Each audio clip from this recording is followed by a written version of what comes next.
बीड संतोष देशमुख हत्या प्रकरणात अवादा कंपनीकडे खंडणी मागितल्याच्या दिवशीचा सीसीटीव्ही समोर आरोपी वाल्मिक कराड, सुदर्शन घुले, प्रतीक घुलेसह कृष्णा आंधळे आणि विष्णू चाटे एकत्र पोलीस अधिकारीही सोबत।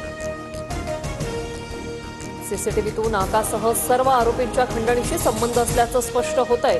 सोबत असलेले पोलीस निरीक्षक राजेश पाटील यांनाही सह आरोपी करा, आमदार सुरेश धस यांची मागणी।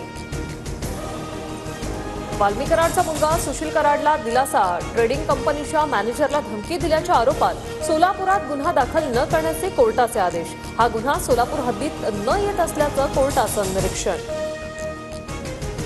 भरत गोगावलेंच्या पालकमंत्रीपदासाठी समर्थकांचं शक्ती प्रदर्शन। एकनाथ शिंदेंच्या मुक्तागिरी बंगल्याबाहेर शिवसेना कार्यकर्त्यांची गर्दी। गोगावलेंना रायगडचं पालकत्व देण्याची आग्रही मागणी।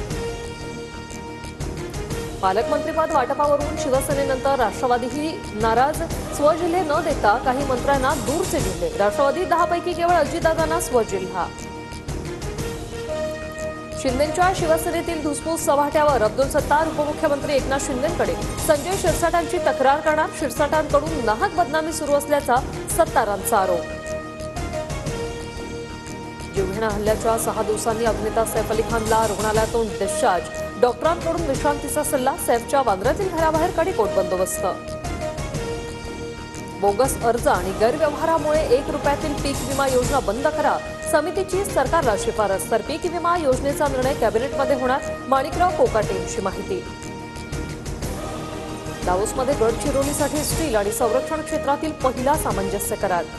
पोलादसाठी 5200 कोटींची गुंतवणूक, 4000 रोजगार निर्मिती होणार। छत्रपती संभाजी महाराजांच्या जीवनावर आधारित छावा चित्रपटातील रश्मिका मंदानाचा पहिला लुक समोर। राणी येसुबाई यांच्या भूमिकेत रश्मिका मंदाना, तर अभिनेता विकी कौशल छत्रपती संभाजीराजेंची भूमिका साकारणार।